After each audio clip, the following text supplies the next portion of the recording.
দেখেন, আইআরআইটা কি আগে আমাকে জানতে হবে। আইআরআইটা হচ্ছে আমেরিকার রিপাবলিকানদের একটা এনজিও। এটা যখন তারা যে দেশে ক্ষমতায় থাকে, যখন তারা, তখন ডেমোক্রেটদের এনডিআই, এদের আইআরআই, এরা এদের প্রয়োজন অনুসারে তারা জরিপ করে। আমি এই কথাটা বলতে চাই। এই জরিপগুলো যে সম্পূর্ণ একদম টু দ্য পয়েন্ট জরিপ, আমি তা বলবো না। জরিপের এমনি অনেক রকম ডালপালা থাকে, আমি এটাকেও এরকমই মনে করি। তবে এইটা ঠিক, এই জরিপগুলোর সাথে ষড়যন্ত্র কিন্তু সমান তালে চলে। যে ষড়যন্ত্রের মধ্যে দিয়ে বাংলাদেশের অনেক দিনের জার্নি, সেই ষড়যন্ত্রের হয়তো বা শেষ প্রান্তে এই জরিপগুলো, এই জরিপগুলোকে আমি আমি আপনাকে প্রমাণ দিয়েই বলি। ধরেন যে বাংলাদেশে বিএনপি বস্তি নামক একটা বস্তি আছে, সেখানে হয়তো বিএনপির মানুষ বেশি থাকে বলেই বস্তিটার নাম বিএনপি বস্তি। এখন ওইখানে যদি আপনি 1,000 লোকের জরিপ করেন, জরিপ তো আর সমস্ত বাংলাদেশ করে না, 1,000, 2,000, 500, 200 এরকম জরিপ করে। ওই জায়গায় যদি আপনি 1,000 লোকের জরিপ করেন, ওইখানে কিন্তু বিএনপির পক্ষেই আসবে। ঠিক তেমনি জামাতের যে জায়গাগুলায়, যেমন ধরেন মসজিদের সামনে বা কোথাও তাদের অফিসের সামনে, মগবাজার, সেখানে যদি জরিপ করেন তাহলে তাদের পক্ষে যাবে। তো এই জন্য আমি এই জরিপগুলোর উপর আমি মনে করি যে তাদের পক্ষপাতিত্বের জরিপের উপর এগুলা চলমান। তো সেই জায়গায় আমি বলবো যে আহ, কিন্তু তারা কেন তবে পক্ষপাতিত্বটা করবে? তারা কেন হ্যাঁ, পক্ষপাতিত্ব করবে? কেন পক্ষপাতিত্ব করবে তারা? শোনেন, পক্ষপাতিত্ব -2 ফর্মুলাটা চলমান এখনো। -2 ফর্মুলার, এটা বিএনপি একটা বড় দল, এখন পর্যন্ত -2 করতে পারেন নাই, আওয়ামী লীগ কেউ না। আওয়ামী লীগকে এই জিও পলিটিক্স একচেটিয়া 15.5 বছর ক্ষমতা দিয়েছে, তারপরেও আওয়ামী লীগের দলটাকে ওইভাবে ভ্যানিশ করতে পারে নাই। অনেক ক্ষতি হয়েছে আওয়ামী লীগের দলের ভেতরে, কিন্তু একদম ওইভাবে চলে গিয়েছে আমি বিশ্বাস করি না। আর বিএনপি কে যত নির্যাতন অত্যাচার করেছিল, পশ্চিমারা মনে করেছিল যে এতে বোধহয় দলটা ভেঙে খান খান হয়ে যাবে। বিএনপি থেকে অনেকবার দল ভেঙে লোক নেওয়া হয়েছে, তাতে কিন্তু ওই ব্যক্তি একজন মেন গিয়েছে, বিএনপির কোনো নেতাকর্মীরা যায় নাই। ঠিক এই জন্য তাদের পশ্চিমাদের তাহলে ধারায় পশ্চিমারা চায় বিএনপি আমি আর আমি আওয়ামী লীগকে পশ্চিমা ভাঙতে। পশ্চিমারা একাই চাই আমি তা বলছি না। দেশীয় ষড়যন্ত্র, আন্তর্জাতিক ষড়যন্ত্র সব মিলে আমি কথা বলছি। আর -2টা কিন্তু শুধু দেশীয় কোনো ষড়যন্ত্র না, এটা আন্তর্জাতিক ষড়যন্ত্র। সেই আন্তর্জাতিক ষড়যন্ত্র শুধু পশ্চিমারা আছে কে বলে? প্রতিবেশী রাষ্ট্রও আছে, আরো আরো রাষ্ট্র আছে। আপনার মনে করেন এশিয়ার, মধ্য এশিয়ার রাষ্ট্র আছে, আপনার মিডিল ইস্টের রাষ্ট্র আছে, নাই কারা? যারা, আমরা কি কখনো কল্পনা করেছি যে তুরস্ক আমাদের বিপক্ষে, আমাদের মানে বিএনপি না, বাংলাদেশের একটা পক্ষ নিয়ে তুরস্কের মতো একটা রাষ্ট্র কাজ করতে পারে? আমরা কি কখনো এই চিন্তা করেছি যে চীন, সারা জীবন মনে করতাম চীন তো ব্যবসাটাকে দখল করে পৃথিবীর সব জায়গায়। আপনি ইউরোপে দেখেন ওইখানেও দখল করেছে, আমেরিকায় দেখেন ওইখানেও দখল করেছে। কারণ এত সস্তায় ভালো জিনিস বা সস্তার জিনিস কোথাও চায়নার ছাড়া কেউ দিতে পারে না। তো সেই চায়না পর্যন্ত বাংলাদেশের রাজনীতিতে ইনভলভ। তো সেইখানে ও যে চায়না ইনভলভ, আপনার প্রতিবেশী রাষ্ট্র ভারত ইনভলভ, আপনার তুরস্ক ইনভলভ, মিডিল ইস্ট ইনভলভ। আপনি দেখেন এখন যত রকমের মিটিং হয়, সব মিটিং গুলো কিন্তু দোহায় হয়, কাতারে হয়। এটা কিন্তু আমরা আগে দেখিনি, আমাদের আরো 10 বছর আগে, 5 বছর আগে আমরা কিন্তু এটা দেখিনি। এই দেখেছি সৌদি আরব হচ্ছে, গাজা ফিলিস্তিন নিয়ে যে মিটিং হুম। গুলো হয় সৌদি আরব হয় এখন পর্যন্ত। তো বাংলাদেশ নিয়ে যে এই যে মিটিং গুলো হচ্ছে, কিংবা বার্মা নিয়ে মিটিং হচ্ছে, কিংবা আপনার পাশের দেশ ইন্ডিয়া নিয়ে মিটিং হচ্ছে, সেগুলো কিন্তু এখন স্থান বদলিয়েছে, কিন্তু মানুষ কিন্তু একই আছে। তো আর বিশ্বের মুরব্বীরা তো এইসব করেই তাদের কিন্তু চলে। কিন্তু এতগুলো পাশাপাশি দেশ, যুক্তরাষ্ট্র থেকে শুরু করে পশ্চিমা থেকে শুরু করে এতগুলো দেশ কেন আসলে বাংলাদেশের প্রধান দুই দল বা এটাই আমি প্রধান দুই বলতে দলের চাচ্ছিলাম, নেতাদেরকে ম্যানেজ করতে বাংলাদেশে, চায়? বাংলাদেশ হচ্ছে গরিবের সুন্দরী কন্যা। বাংলাদেশের হলো ভৌগোলিক অবস্থানটা এমন একটা অবস্থান।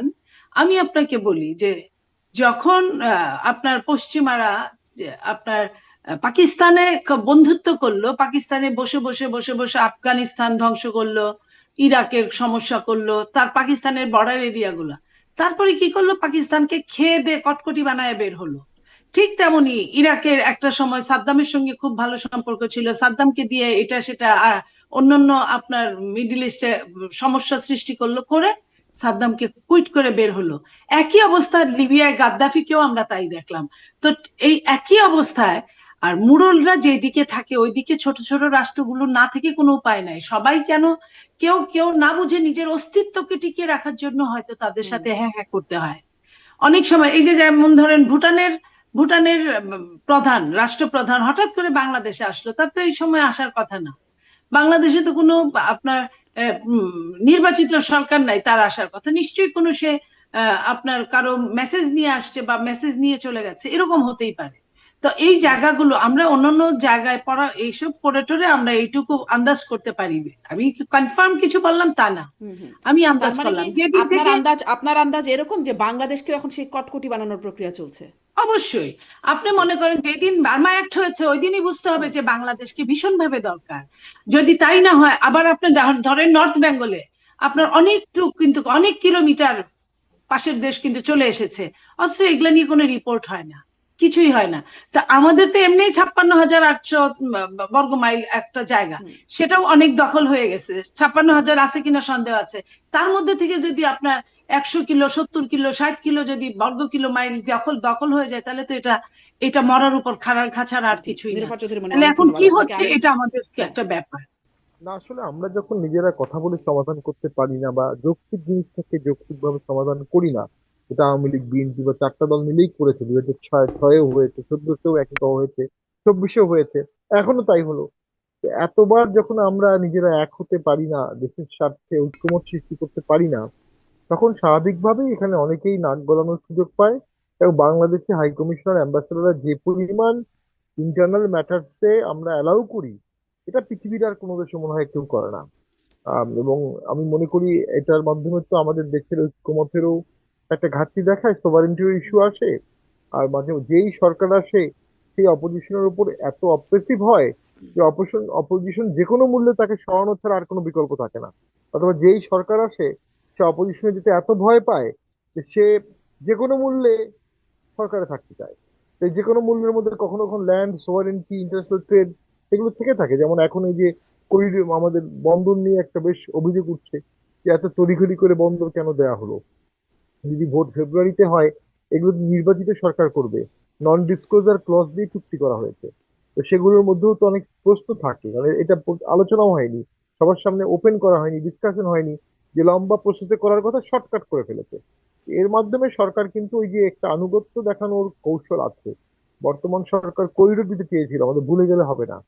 তো বর্তমান সরকার করিডোর দিতে পারে, আবার বলা যায় না যে করিডোর দিলে আমরা ফর্মালি যুদ্ধে পার্ট হয়ে যাব। বার্মার যুদ্ধ, যেটা আমাদের যুদ্ধ না, বার্মার যুদ্ধে আমাদের পার্ট হওয়ার কিছু নাই। আমরা রোহিঙ্গাদের মানবিক কারণে আশ্রয় দিয়েছি, যত দ্রুত এদেরকে ফেরত পাঠাতে পারবো আমাদের যেটা মঙ্গল। আমরা ভেবেছিলাম দেশ বরণ্য অর্থনীতিবিদ, দেশ বড় সোশ্যাল বিজনেস মাইক্রো ক্রেডিটের জন্মদাতা ডক্টর ইউনূস স্যার আসলে তার ক্যারিশমা দিয়ে উনি রোহিঙ্গাদের ফেরত পাঠাতে পারবেন। এবং উনি জাতিসংঘের মহাসচিবকেও বাংলাদেশে নিয়ে আসতেন, পাঞ্জাবি পরালেন, টুপি পরালেন। হ্যাঁ, সবাই একসাথে পাঞ্জাবি পরে টুপি পরে ঘুরলো। কোথায় রোহিঙ্গা চলে গেল? আরো তো 1.5 লক্ষ রোহিঙ্গা আসছে গত 2 বছরে।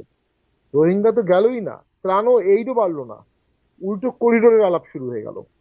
তো এইটাই তো সমস্যা। একটা অন্তর্বর্তী সরকার স্থায়ী সিদ্ধান্ত নেওয়া উচিত না। অন্তর্বর্তী সরকার টেম্পোরারি কিছু সংস্কার করবে, সংস্কার প্রস্তাবনা তৈরি করবে, কিছু বিচার করবে, আর ভোট করবে। That's all. এর বাইরে যে জিনিসগুলো আহ, হচ্ছে, সেগুলো দিয়ে আমি তো মনে করি প্র্যাকটিক্যালি অন্তর্বর্তী সরকার বিতর্কে জড়িয়ে যাচ্ছে, এবং দীর্ঘমেয়াদী বিতর্ক। এই চিঠিগুলো তো পরবর্তী সরকারকে বাইন্ড করবে। তাদের রাষ্ট্রের স্বার্থ রক্ষা হচ্ছে না কি হচ্ছে না, এই বিষয়গুলো তো কেউ দেখছে না। দেখেন, জামাত ইসলামী কিন্তু এগুলো নিয়ে কোনো আলাপ করছে না, টোটালি সাইলেন্ট। তো এখানে পলিটিক্যাল গেম আছে। নীলুফার আপা যেটা বললেন যে কটকটি বানানো হচ্ছে, সামথিং ইজ কুকিং, কিছু একটা রান্না হচ্ছে।